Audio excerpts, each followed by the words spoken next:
Welcome to Success in Brief. I'm your host, Rosanne Felicello. In every episode, we spotlight successful women in the law. We discuss with them their journey to success. We talk about the difficulties and the trade-offs, along with the highlights and the benefits, and about what success means to each of them. We hope to inspire you with these stories on your own path to success. Hello, my name is Rosanne Felicello, and this is Success in Brief. Today, we welcome Michelle Bufano, who is a partner at Patterson Belknap in New York City. It's a 200-attorney law firm with a national presence. Michelle is also a good friend of mine. I'm so excited that she's here to join us today. Michelle originally focused her practice on products liability law and since expanded her practice to focus on entrepreneurial law and litigation for corporate clients. She also maintains a thought-provoking blog and has a lot of other exciting things going on right now, including writing a book. She's about to start at the Bank of America Institute for Women's Entrepreneurship at Cornell. And I'm thrilled to have Michelle here to talk about all of these great events going on in her life. And also, you should know that Michelle has a vision for a world where all women thrive, and she's really doing her best and doing her part in making a significant contribution to making that a reality. So thank you, Michelle, for joining us today. I'm so excited to be here, Roseanne. Thanks so much for inviting me. Michelle also, you should know, has a BA from Wellesley and her JD from Seton Hall, and she also clerks. So let's jump right in, Michelle. What was your path to becoming an attorney? So it was kind of a straightforward path, and then it took a little detour. When I was a little kid, I always wanted to be a lawyer. I remember being asked in fourth grade, on the move up day to fourth grade, what did you want to be when you grow up? And I said lawyer and spelled it Lawer. And I generally kind of maintained that path all through high school and college. And then my senior year in college, I was working on an honors thesis in political science, and I was really enjoying the political science stuff. And my advisor said, well, why don't you apply to some PhD programs, take the exams, apply to some PhD programs and see what happens. So I ended up getting into those PhD programs, and I got into some law schools. So come April of 1993, I had some decisions to make, which freaked my mother out. And she felt very strongly that I should be a lawyer because she wanted to make sure I could always make a living to support myself. And she was worried that if I got a PhD and became a professor, that I would be unable to do that. So she was pretty adamant about me going to law school, and I was confused. So I said, you know what, screw it. I'm going to take a year off, which obviously did not go over well. And when I say off, I meant just not go to grad school. I worked for a law firm during that year in Boston, and I did not make enough money, which I didn't realize because, you're 22 and you think, well, at least for me, I thought I was in Melrose Place at the time. I ended up having to get a second job. So I worked as a cashier at a grocery store from 6 to midnight. Oh my goodness. So that was a tough year.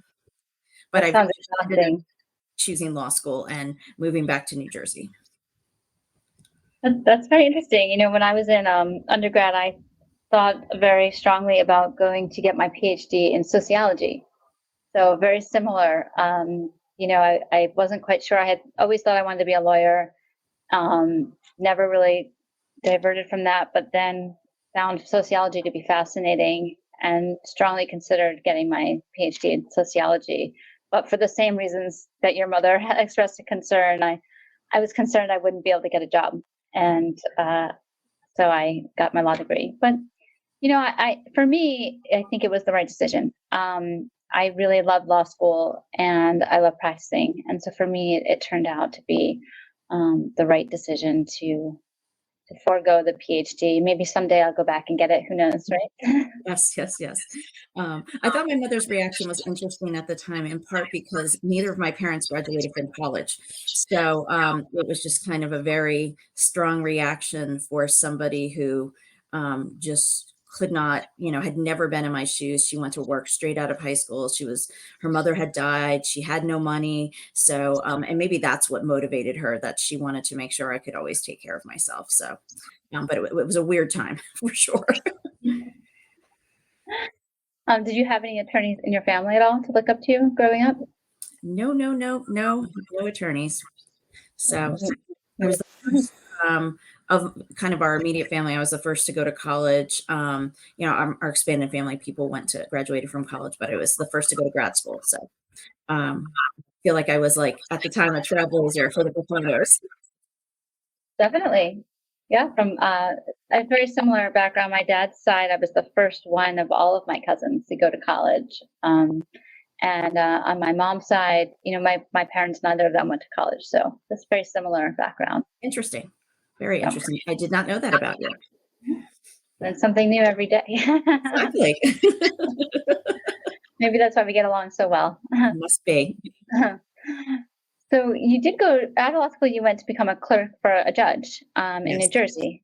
That sounds like a very fascinating experience. Did you enjoy that experience? And what can you tell us about it? It was really, it was an interesting experience. It just kind of was the thing at the time that everybody goes and gets a clerkship. And the better you did in law school, the better a clerkship you got. And I did, okay. Like I had decent grades. I ended up writing on to law review, not grading on, but I had good enough grades. They just weren't like spectacular grades. So I ended up getting a state court clerkship, and I had an appellate division offer from a judge, and then I got this offer from the judge in Chancery Court. But it was really funny because the interview was tough and horrible, and he called me up to tell me all the things he hated about after the interview was over. And then like offered me the job, and then like a lunatic I took it. But I'm really glad I did. He was a really tough judge to work for. He had never had a law clerk who had survived the whole year of the clerkship, so I was the first person to do that. And it was just a really good learning experience for me, because he was one of these guys who, leaving the substance behind, he was brilliant. That wasn't his problem. He was just this disorganized mess, and kind of just proactively getting him cleaned up, so to speak, really was helpful. I did this thing where I had different color folders for motions and orders, so that when he's on the bench and screaming at me, he can't find an order. I'm like, yellow folder. And when I went back to visit chambers, like 5 or 6 years later, there was a law clerk there, and who I didn't know, obviously. And I was talking to him, and I told him who I was. He's like, "You're the one who made the folders." I'm like, "Yes." So it's just kind of funny how just kind of little things really influence your experience. But my judge is great. I'm still in touch with him. He helped me get my first law firm job, was just kind of a complete and total advocate for me. So although he was a little grumpy, in the end, he was really a good friend. That's fascinating. That's that you're able to make that shift from someone who was so negative at the beginning to a positive experience. Oh, he still had criticisms of me, don't get me wrong, but he thought I was a good law clerk. Sometimes you need those people in your life to, keep you grounded, right? Exactly right. Make sure my ego stays in check. It's one way to do it. Yep. So your first law job after your clerkship was at Drinker, Biddle and Reed, is that right? It actually was at a tiny firm called Shanley and Fisher, which no longer exists. And a year after I was there, it was not small firm, but it was, I guess a biggest firm for New Jersey. They merged with Drinker, Biddle and Reith, and the New Jersey locations became known as Drinker, Biddle and Shanley. And after I left Drinker, then they became Drinker, Biddle and Reith, and now I don't even know what they are now. They merged with somebody else in the Midwest, and there's something else now. So I did not anticipate in going to a firm like that. But at the time, I was so happy to get a job at Shanley. Like I remember like getting a letter over the summer that like they were increasing my base salary from $68,000 a year to 72. And I was like, totally like, oh my God, I'm going to have so much money. And it's so funny when you think about it now and how much first year associates make now. It's just kind of like, wow, I never thought I was going to make that ever. So times have changed for sure. Times have definitely changed. Yeah. I remember when the big shift started happening in the salaries, and it happened, and there was sort of a cutback from originally I think we were making over the summer one rate based on one rate. And then by the time we started, the recession had started to happen. And so we were actually making less on a yearly basis than we had been pro rata during the summer. It was a very interesting time period. Yeah, no, it was definitely the 90s, and the first 10 years of 2000 were an interesting time in the legal profession. Yeah, I summered in like 2001, and then 9/11 hit in September. And by the time I joined, in 2002, it was a whole new world for the law firms. Yeah, absolutely. Absolutely. So you were at Drinker Biddle, or what became Drinker Biddle, for a number of years. And then I saw on LinkedIn, it looked like you were at this other firm, Cole Shots, for a short period of time, but then moved on to Gibbons. Yes. So what drove your sort of path there and your decision making, going from one firm and being able to make that shift, on a fairly quick basis, to the other firm? Well, I was doing products liability law, which I hadn't planned on doing at Drinker. It was kind of I just fell into it, and I liked it just fine. But I really didn't like, and this is sad, but I think it happens to a lot of us. I did not like the female partner I was working for, and she was really horrible to women. Like, I mean, just so much worse to women than she was men. And it just got to the point that I was like, I'm not doing this. Like, I'm done. And Cole Shots, at the time it was Cole Shots, Mizell and Foreman. And Mike Mizell had been on trial in front of my judge for the entire year. I had my clerkship because my judge sat in chancery. So that just meant bench trials. So there was no jury. So like twice a week he'd hold a disguised trial. And I got to know Mike really well. And when I called him and said, I really am tired of this woman, he's like, come work for us. And I did. And it was actually truly like the best group of people I have ever worked with, like the nicest colleagues, the nicest partners. I'm still in touch with many of them all these years later. And oh my God, it's like 20 years later, and I'm still in touch with many of them because they were just so wonderful.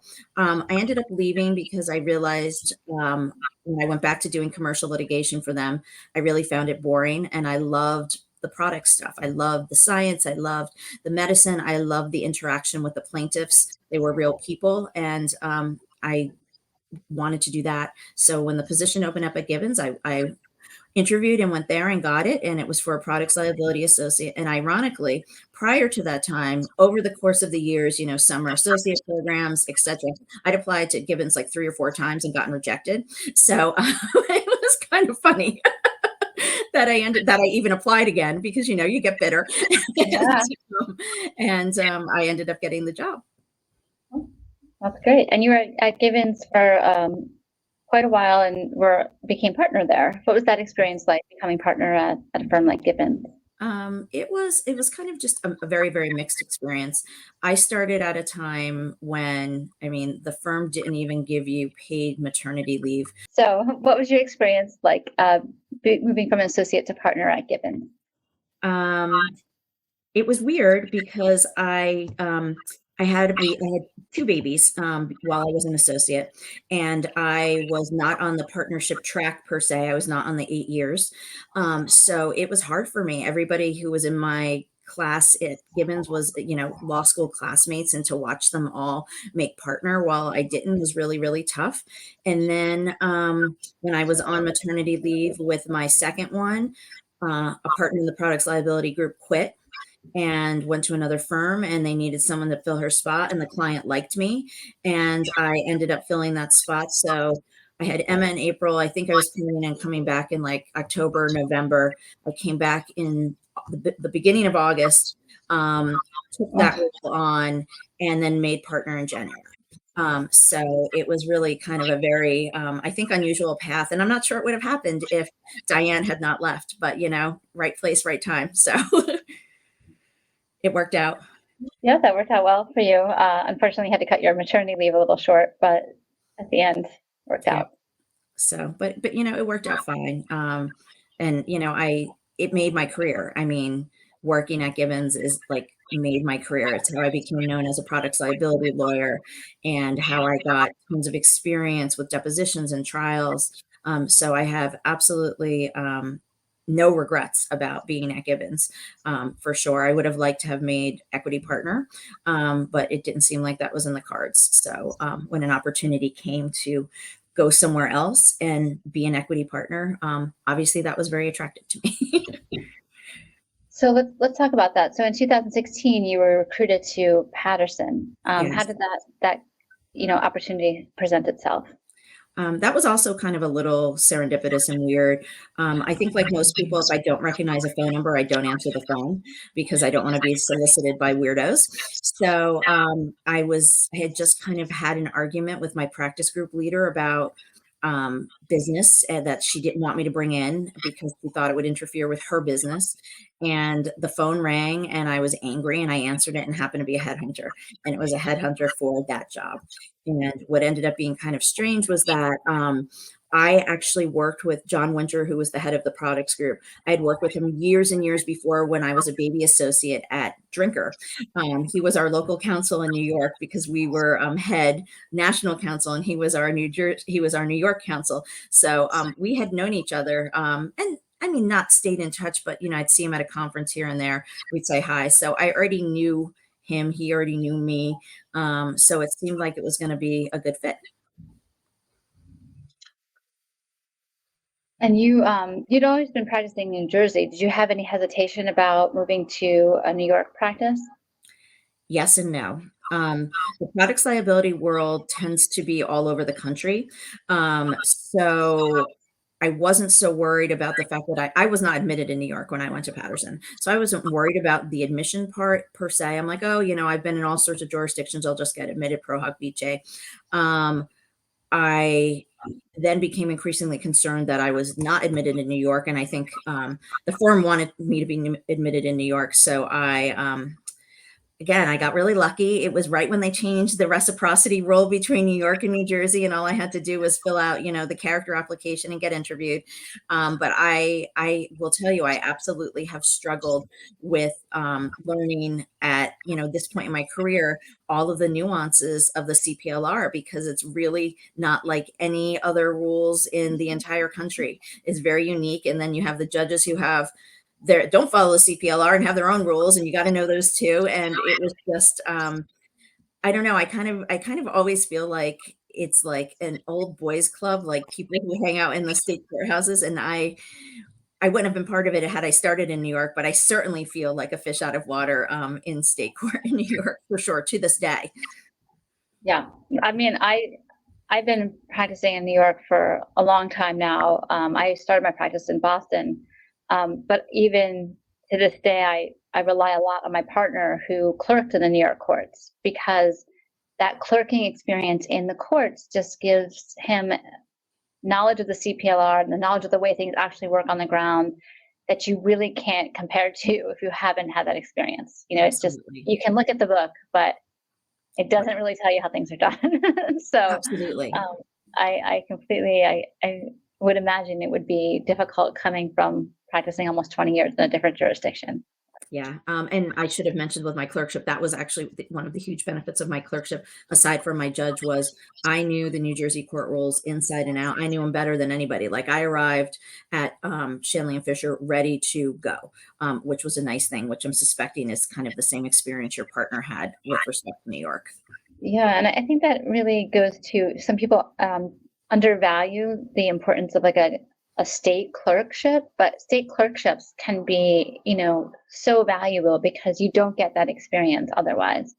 Agree. And I know you're right. Law firms like to focus on federal clerkships and appellate clerkships because there's a lot of writing involved. And writing certainly, I think, is an important part of being a lawyer, but just kind of knowing the nuts and bolts and being able to get down to the nitty gritty and handle yourself in a courtroom, I say is at least as important, if not more important than the writing. Anybody can write. To know the rules and to be able to use them and advocate is a totally different thing. It is. And you can't always write your way out of a case or a bad argument, but you can sometimes rule your way out of it. Like, if you know the way rules work, you can sometimes manipulate them in a way that's beneficial for your client. Absolutely. Yeah, that's definitely true. So we talked about all of your experiences and working with, sometimes there have been female partners that are especially difficult. Sometimes they're especially helpful. I've had the same experience. Do you feel that you've used your perspective as a woman and a mom? You mentioned you have two daughters, as a role as your role as an attorney or as a partner in a law firm. I think I have more so as I have grown older. I'm not so sure. In the beginning, I kept to myself a lot, in part because I was insecure and felt like an imposter, and didn't want anybody to know, oh, I'm not really ready to be a partner. I don't know how to do this. So I kind of kept to myself, but I was also busy with two little kids. So I was really kind of just focused on getting the work done and getting home at the end of the day. And I regret that now. Like, I didn't appreciate in the moment how much I was missing out on by not interacting with the other women in my firm as much as I should have. And what's been really great now, kind of later in life, I've reconnected with some of those people, associates and partners from my old firm who I I mean, I knew them. I assumed they hated me because I never talked to anybody. And we are very, very close now, which has been really just a gift to me, truly. So I, especially at Patterson, have made an effort to be there for female associates. And it's not just the giving them advice part. It's the sometimes they just need somebody to listen. Like, they just need to vent. They don't need the advice. They just want somebody to hear them and say, I understand. And I feel like I play that role really well as a female partner at Patterson. That's great. All these big firms could always use another person like that because I feel like it tends to be a lacking. Yeah. And I mean, I think sometimes, I mean, and I think it's just kind of a function of our society and the legal world. I think when you're, especially when you're a young female partner, you feel like you have to prove yourself because you feel like the men already have it made, and you somehow every day have to prove yourself again and again and again. And that's really tiring and time consuming, and you get sharp elbows, and you want to make a name for yourself so that, X years down the road, you don't have to do that anymore. But I think it's just harder for young female partners out there. And I think that's in part why they don't make the time to mentor as much, because they don't have the time, and that's not their focus at the moment. They need to get ahead. They need to build that book of business, because if they don't, they're out. So I think it's understandable. It's unfortunate. I wish it were different. I wish law firms would value things other than your big book of business, the other contributions you can make to a firm. But it's just the world we live in. I think it's kind of the same everywhere. Yeah, I don't think it's, Patterson per se, or, the law firm down the block per se. It's the structure of how the firms are set up, and how success is really defined, right, in our society or in the law community anyway. If you're not sort of at the top of a big law firm, people don't necessarily consider it to be a success. Right. As you've grown as a lawyer and as a person, have you changed in your mind, at least, how you define success? For sure. And in some ways it's a bit discouraging, and some ways it's very empowering. So I really thought I could be the person who would change the system. Like, I really believed that if I tried hard enough to make success defined differently at law firms, people would embrace that.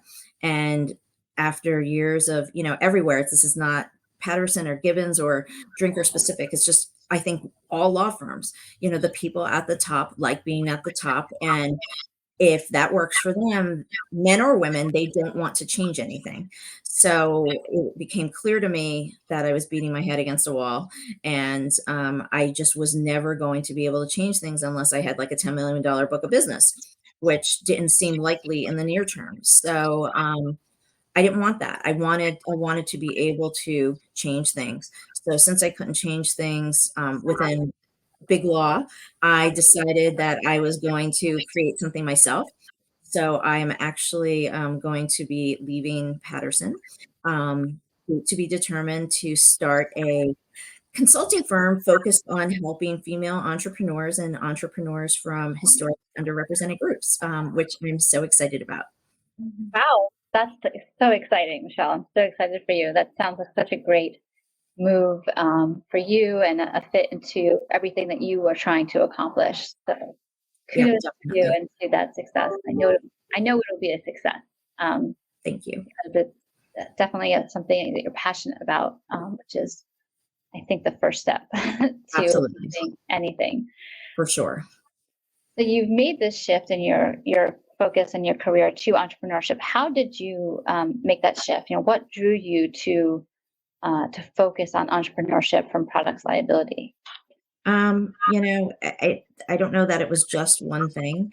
Um, I always liked doing risk management counseling in the products liability space, and I had a couple clients where I gave them hedge funds where I gave them advice. Like they'd ask me about big mass tort litigations and should they invest in the company, and I wouldn't tell them to invest or not. I just would explain to them what the risks were of companies being in those kind of litigations, and I really ended up enjoying it.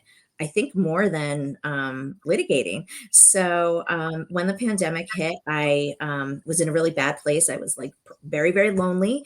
And I kind of hopped on LinkedIn to connect with people and then became part of this organization called Chief, which is a network for senior women. And I met all these women from all these different walks of life, not just lawyers, but from everywhere. And I learned so much. And I saw kind of some of the things that they struggled with. And honestly, they weren't all that different than the things that like the big Fortune 500 clients I had worked for struggled with.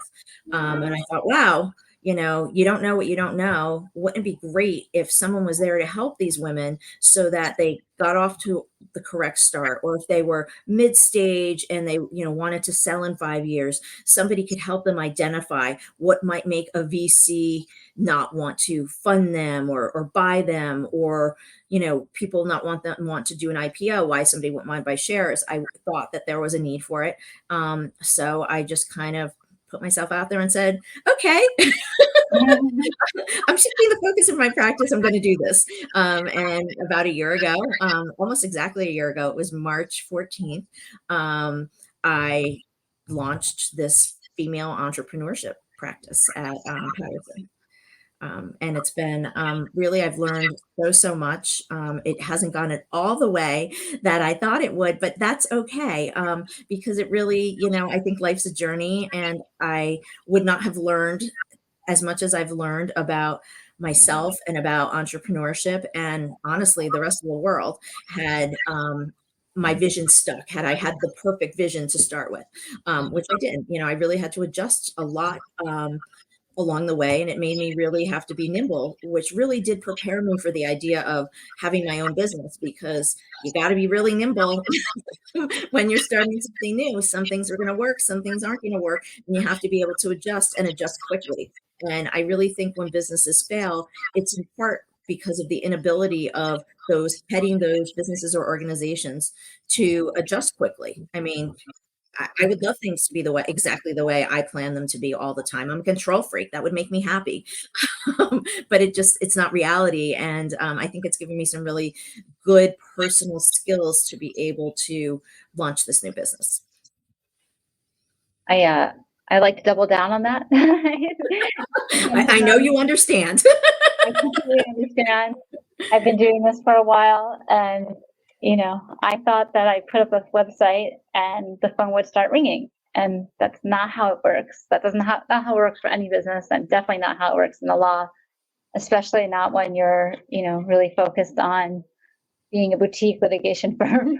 Yeah, sure. With a specific type of practice, you need to get out there and meet the people that actually need your services, and putting up a website is not the way to necessarily do that. So there's a lot of it doesn't hurt, but you have to have it. It's something you have to have, but right. it's not, But it's not enough, nowhere near enough. And so absolutely.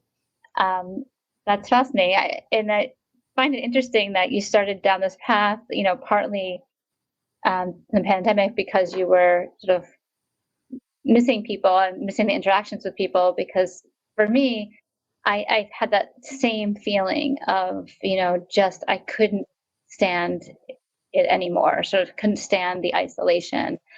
And that was part of the impetus for me to launch this podcast. because I'm like, I want to be able to talk to people and do so in a way that we're actually going to have a, an interesting conversation. So that's fine. We have a lot in common, Michelle. Well, we even have a podcast in common because I don't know if you know, but during the pandemic, when RBG passed away, I started a podcast at the firm, which ran 3 seasons, dedicated to legal analysis of all of RBG's cases. So it was a great way to meet people, and I learned a lot about her and really the law, and it was fabulous. But it's interesting that we both turned to podcasts as part of a way of kind of filling that void. Yeah, and I think it's been great, and I hope you had a great experience with yours as well. I did, absolutely. It was a great experience. So in all of these decisions that you've made, do you have sort of a network of people that you turn to, or do you tend to keep, counsel internally to yourself? How do you go about making sort of your decision-making process in terms of these important career decisions that you've been making? I definitely have folks that I rely on. I have a big network of women, bigger than I ever thought I would have, and people who I'm very close to more than I ever thought I would have. And, I'll often brainstorm ideas by different people in the group, depends on kind of the idea. And, I'm not going to, if I know somebody's going to automatically like it, I might not actually bring it to them. I want to hear the contrarian's opinion as to why it won't work. And, sometimes I listen to that advice and sometimes I don't. But I always think differently after I hear advice, whether I agree with it or don't agree with it. It always kind of spurs a new thought for me. And I relied heavily on the beginning of doing all this on a founder's coach I had.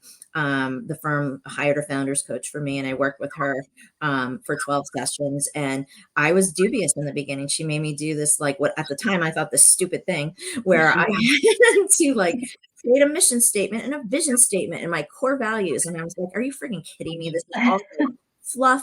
Nobody cares. And it turns out I'm the one who cares so much. It really kind of became a guiding light for everything I do in my life. Like, really, I look at my mission and I look at my vision and my core values. And I was a little surprised when I compared my core values to many things I was doing in my life, how much they didn't match. So that really prompted me to make a change. So, aside from really consulting with a lot of other people, and I'm lucky I have them, men and women, to consult with and to give me advice. In the end, I kind of am like, okay, is this in line with my vision? Is this in line with my core values? And when they're not, I tend not to go in that direction. That's great that you were able to make that transition and that someone was able to provide that sort of framework. I feel like that's something when you've been so driven for so long, like law school, law firm, it's hard to get out of that, what you feel like you're on this path and that you have to stay on. And sometimes you have sort of have blinders on. You can't see something that might be outside the path. So I think that's fascinating that you were able to do so with a little nudge, maybe for something to get uncomfortable, right, for a minute. Yes. Yeah. And she really did. I mean, if I even told you the weeks and weeks we worked on all this, where I thought I actually, because, I can be arrogant at times. When she told me to write my vision statement, I wrote it in 5 minutes and sent it to her. I'm like, homework done for the week. I got it. And she's like, yeah, this is a good start. So now write 20 more. And I'm like, what? And so it really forced me to just kind of free flow my ideas and open my mind. I couldn't just be what I thought. So she's like, just write down whatever you think on a piece of paper or type it and give it to me. I did that. And she's like, this is great. Now do 20 more. So by the end, between the core values and the vision and the mission, I mean, I must have had hundreds of choices that I had to narrow down, which I wouldn't have had. And there were things I didn't even think of at the time, on my own. It was the process that made me get to where I was. So I am happy to report that at 51, I have some core values and a vision and a mission. Something I wasn't able to articulate, I don't think, until recently. Well, and sometimes they probably changed over time, right? So the core values you have today may have not have been the core values you had 10 years ago or 20 years ago, but Exactly right. it's all part of the evolution. We're just getting better, right? Getting Yes, that's stronger, it. No, and I smarter. actually believe So that for I real. do. Except for my eyesight, I'm, totally happy where I am in terms of Oh my age. God. Not even get into the eyesight issues. So tell me about your book. I know that you're working on a book. I'm so excited to hear more about the book, and everything about it, when it's coming out, what it's about, what made you decide to write a book. Um, so I started therapy probably the summer of 2021. And that kind of led me to start writing. I had always written when I was a teenager, like all the teenage angst. I wrote poetry about, being in holes and, people stepping on my fingers and all this kind of dark, 17-year-old, 16-year-old stuff. And that was kind of my way of expressing myself. And as I kind of went through therapy, I just kind of felt like writing. So I started writing a little bit and I didn't share it with anybody. And then I started to, and they were very personal, authentic, raw things that I wrote about. And I started sharing them a little bit on LinkedIn. And I got a really kind of amazing response. I got a response of people saying, "Oh my God, thank you for saying this because this is how I feel. And I didn't think anybody else felt this way. And I was too embarrassed or I was too ashamed to admit that I had flaws, or didn't think that I deserved to have flaws because my life is so good. So I should be perfect and unflawed." And that's just not the way life works. So I was really encouraged by that. So I started writing a blog, which is meant to help others normalize some kind of these icky feelings that we all have, but nobody wants to talk about. But it's really helped me. Just kind of every time I think I've figured myself out, I'll write something and I'll dig deeper and I'll get on the phone with my therapist and, we've now hit it another layer of, what's going on with me. So it's been really great. The blog's gotten a lot of really great feedback and it's really just a blog about some woman who's 51 who is kind of looking back at different instances in her life and kind of comparing them to what she would do now and what I've learned and what I still have to learn and what I can't master. And people seem to really like that. So ironically, when when I started this entrepreneurship practice at the firm, I started working with one of our trademark and copyright lawyers, and she has become like my biggest advocate, Stephanie Glazer. She's been like a huge advocate for oh, me, fantastic. huge like reader of the blog. And at one point she just said, "You know what? You should write a book. You should take all of this and like put it into a book." And I thought about it. I'm like, okay, that's kind of cool. Maybe I'll put it together a book of like, essays or writings. And it's kind of evolved into something just much bigger than that, where it is, the blog is a piece of it, but it's also a lot of other stuff too. And I really struggled, to be honest with you, about learning how to frame it. Like I had all these ideas. How was I going to put it together? And when I was just at the cusp of giving up a couple of weeks ago, it occurred to me that actually the frame was the pandemic. And that's really kind of what sparked a lot of these feelings and thoughts and emotions coming to the forefront. So it's not a book about the pandemic, but it's just kind of, it's in the background because it really did influence who I am today. So it's about where I was and where I am and where I'm going and what else I need to know, and letting people know it's okay to feel shitty sometimes. Like it's okay. We're not all happy. We're not all perfect. Mistakes happen. We feel bad some days. You're allowed to be unhappy some days.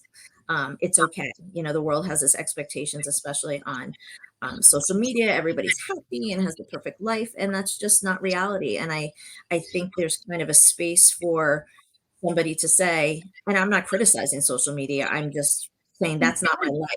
And I think it resonated with women in particular, and men as well, but women in particular. Well, there's a lot of what they call toxic happiness, right? Like this Yeah. idea, and I think it's similar to imposter syndrome, right? Yes. You expect that you should feel a certain way if you've achieved a certain goal, and you should feel the confidence that you can do it because someone gave you a title, or maybe no one ever really feels that confident. Maybe everyone's always trying to be a little more, or, think that and everyone has those feelings. And by calling it imposter syndrome, you're almost making yourself feel worse, right? Because now you feel like you're putting on an act, and without realizing that, no, everyone has self-doubt sometimes, and it's okay. And it's not a syndrome, and you'll get through it. And, the next day is the next day, and you start again. So Exactly. That's really exactly right. interesting. Yeah, for sure. Yeah, imposter syndrome definitely, plays into this. And I agree with you. It's kind of nice. I mean, it wasn't just nice for me to let other people know how I feel and have them say, "Oh, thank God I felt this way too." It's actually nice for me to hear that I'm not some sort of like freak, that like I'm not the only person in the world who, had a nice house, had a yard, didn't get sick, didn't have anyone die in my family, and still left the pandemic like feeling like I had been through a war. And I felt like I shouldn't feel that way because nothing happened to me to make me feel that way. So it was just nice to kind of, also hear from other people, and it normalized things. Not just I was trying to normalize things for others; it normalized things for me. Yeah, that's the great thing about sharing sometimes, right? People actually, they give you more back than you thought. Absolutely. I've gotten so much back from the community that I've been able to foster with this blog. So it's been really exciting. And every week when I write something, I get at least like 4 or 5 reach outs from people who just want to talk. Like whatever I wrote about that day, they experienced it and they just need somebody to listen. And I'm happy to do that. That's wonderful, Michelle. Really excited. So when is the book planned to come out? I know the launch dates can shift, but what's the plan? Yes. The plan is for it to come out next January or February. I am writing. I have a copy editor.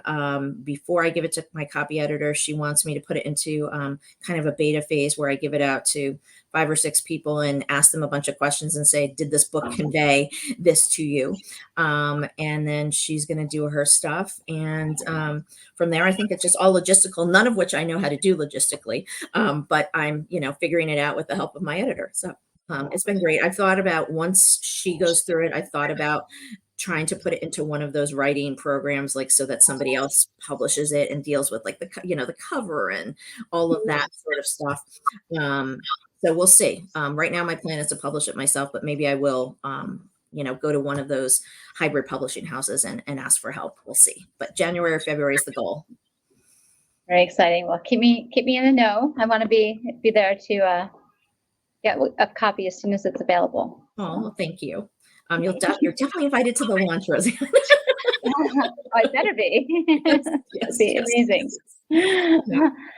And so, in combination with working on this book and making this shift and opening your new company, you're also about to start entrepreneurship program Yes. with Cornell. So, Yes.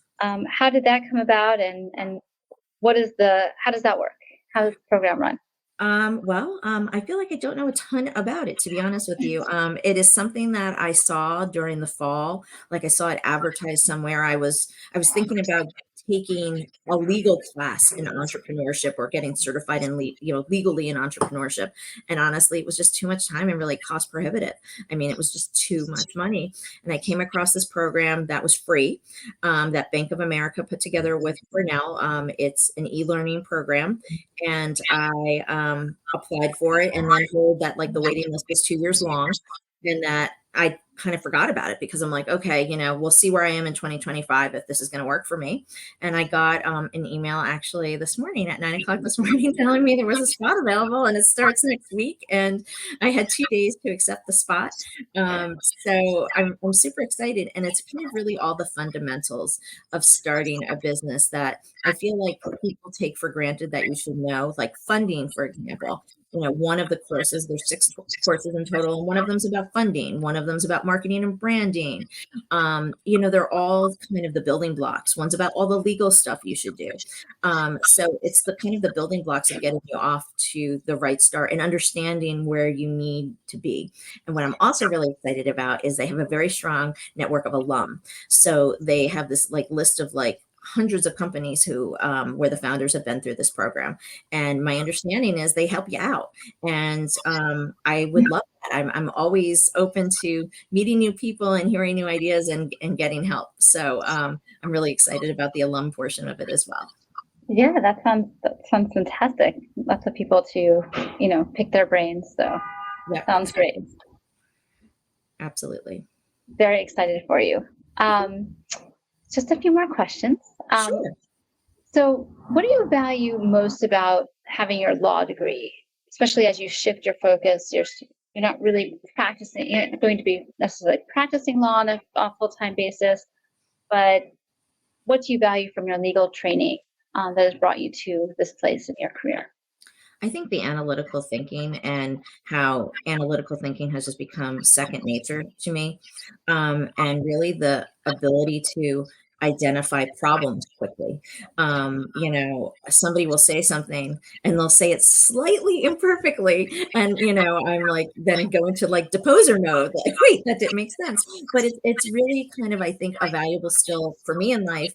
And I think it will also be something that will really help my clients, because I really want them to be successful, and I want them to stop. I don't want them to make mistakes that are going to screw up the value of their company. So being kind of the doomsday speaker, I feel like I'm helping them. I can identify what could really destroy your company because I'm analytical and because I've seen what stupid things companies can do that, they never in a million years think are going to lead to their demise, but it does.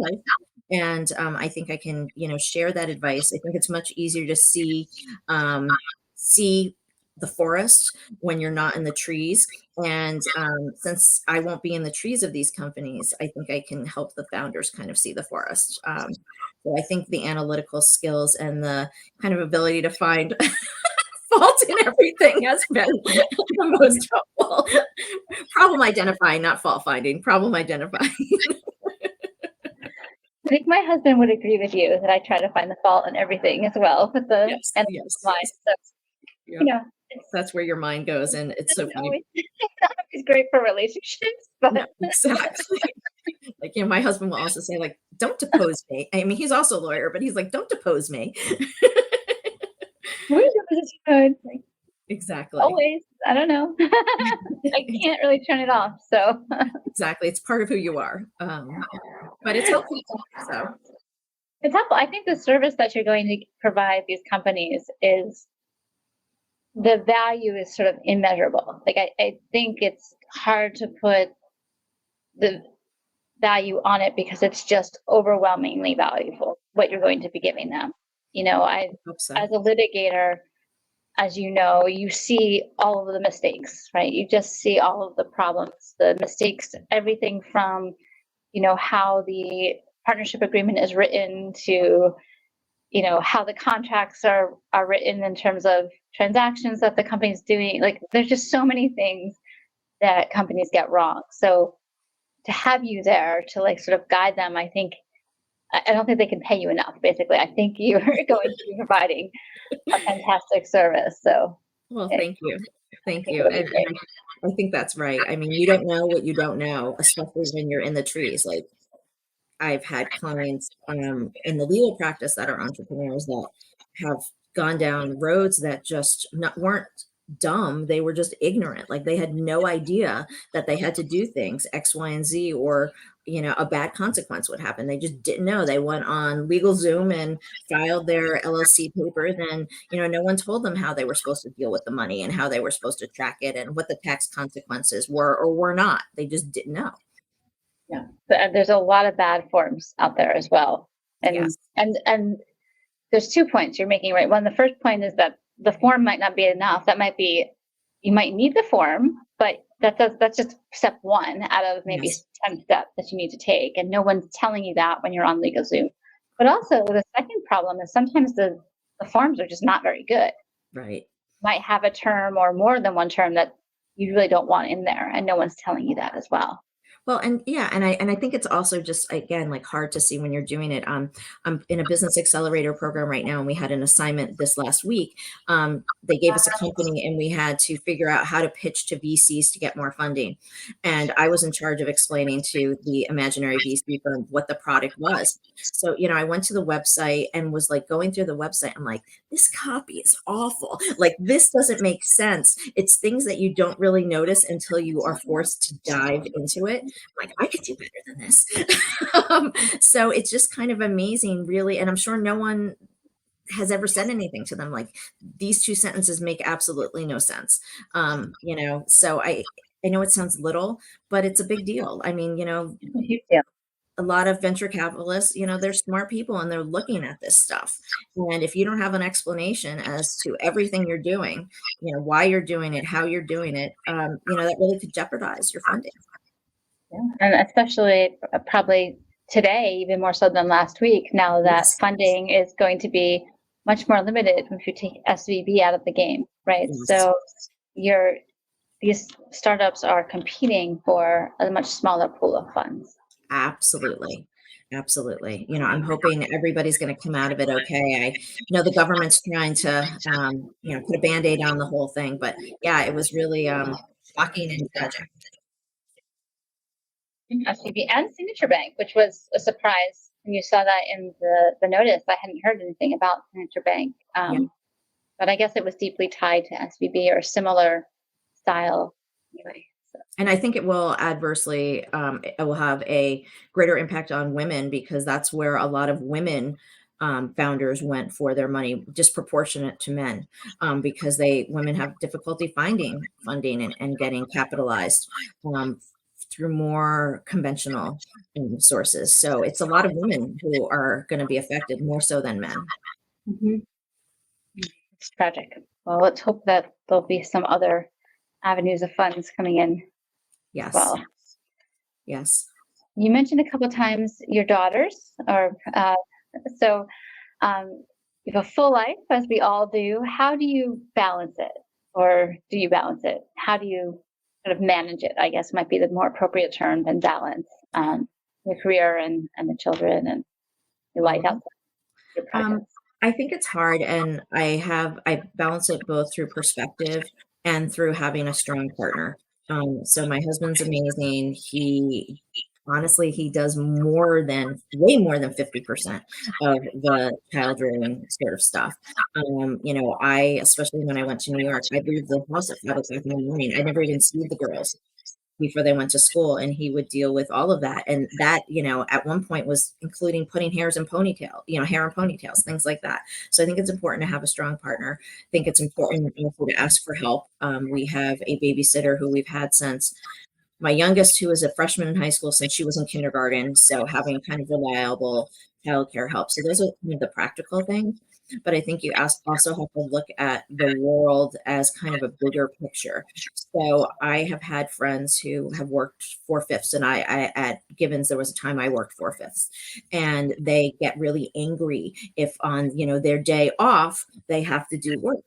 And I don't look at it as kind of a day-to-day or a week-to-week 4/5. I never thought of it that way. I thought of it as the aggregate. So did I get to go on, more often than not, the daycare field trips with my daughter? I didn't get to go on every one for sure. There were things I missed. There are things I missed today. But on aggregate, I get to be there. And I don't think it's really impacted them in any way. I don't think they think of either of us as absent parents. We're there for them. We can support them. So I think looking at it and not beating yourself up over one miss or, one time I was like supposed to be doing something for a fundraiser and I actually forgot to make the thing. I said I was going to make, and I just happened to be working from home that day. And the woman calls me. She's like, well, when are you bringing over the X? And I'm like, oh. I love that.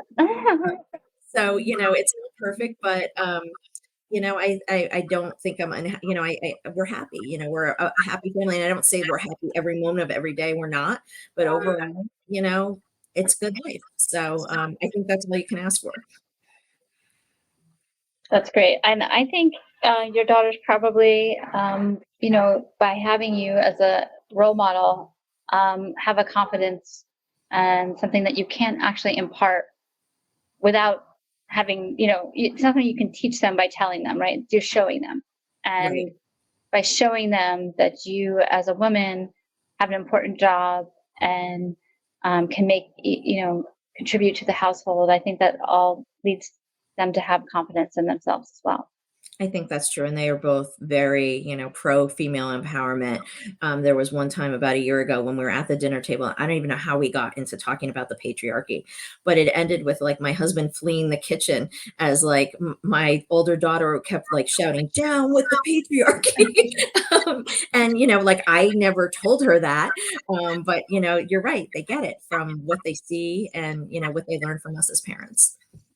I have two daughters and a son, and my oldest is 14, my middle daughter is 12, and that scene probably could have been recreated in my household because my girls are very similar, like very, pro women, and Yep. the men have to be strong in order to take it. Exactly. And and even just kind of little stuff. My husband jokes around that he'd love to have one single meal in our house where somebody's not talking about their period. It's like, can we just have one meal? Sorry, sir. Like, I don't think it's gonna happen. But it's nice because they feel they can talk about stuff like that. So hopefully by the time they're women my age and they're perimenopausal or menopausal, they'll still be comfortable enough with their bodies and what's happening to their bodies to feel like they can talk about it and advocate for themselves in a way that I know I don't feel like there's a platform for middle-aged women to do that now. I think that's absolutely true. Yeah, I think that they are much more open, and I'm hoping that that continues. But and I think that kudos to us. I think that Pat on the back. on the back. I mean, to have them be that open, I think really goes a long way to the parents, and to this generation. We've been much more open with things than our own generation of parents, I'm sure. Absolutely.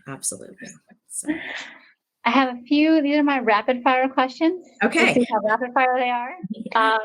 They're meant to be short, but we'll see. Okay. One is, if you couldn't be an attorney, if you couldn't go to law school, what career would you have chosen? I think you might have highlighted this a little bit earlier, but maybe it's a different choice now. It is a different choice now, and it's going to sound a little bit nuts, but I would be a gardener because it's just so peaceful. Like you're out there with the land and the flowers, and I just, aside from when I'm reading, I never feel as peaceful as I do when I'm outside, like pulling weeds or doing things. In part, I think because you have to focus so much on what you're doing to get it right that you don't think about anything else. But I'd be a gardener. Okay, that's interesting. We have to follow up with that later over a glass of wine. Yes. Or a writer, but just for you are a writer. You're writing a book. Right. You're a writer. Yes. What is the one thing you wish you knew when you graduated law school that you know now?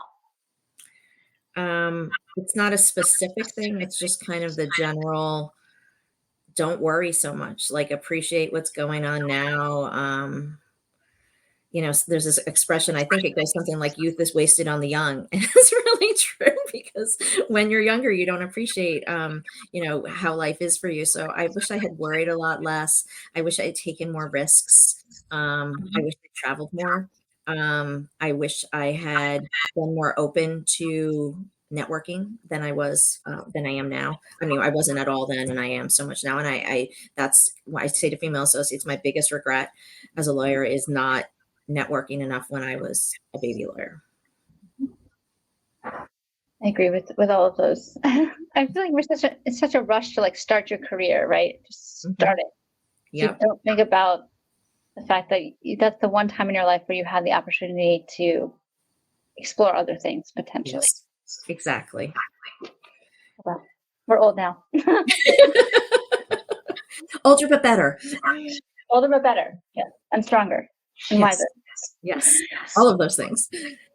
And so for the third one, would you recommend a law career to women considering law school today? And if not, why?